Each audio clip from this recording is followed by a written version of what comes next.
ஒடிசாவில் இருக்கிற ஹோட்டல் பார்க்குறீங்களா? நான் அப்படியே மீன்குட்டிக்கு ஹாய் சொல்லிவிட்டு ஒரு ஆர்டரை போட்டாச்சு. மசாலா குல்ச்சா, கார்லிக் நான், ருமாலி ரொட்டி, அப்படியே கிரேவிக்கு பன்னீர் ஆர்டர் பண்ணிட்டோம். என்னடா அந்த அங்கிள் உருட்டி உருட்டி குப்பைத்தட்டியில் போட்டாருன்னு போய் பார்த்தா இதுதாங்க அந்த ஊரில் அடுப்பு. எங்கே ரொட்டியை காணோன்னு தேடி பார்த்தா சைடில் தொங்கிட்டு இருக்குதுங்க. எங்கடா அந்த அங்கிளை காணோன்னு திரும்பி பார்த்தா எல்லா சப்பாத்தியும் சூப்பர் ஸ்டார் ரஜினிகாந்த் மாதிரி ஸ்டைலாக தூக்கி தூக்கி எரிஞ்சிட்டு இருக்கிறாருங்க.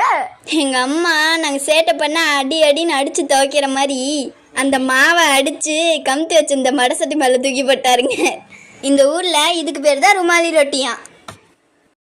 நாங்கள் ஆர்டர் பண்ணியிருந்த தந்தூரி சிக்கனும் பன்னீர் பட்டர் மசாலாவும் ஒரு வழியாக வந்து சேர்ந்துருச்சுங்க.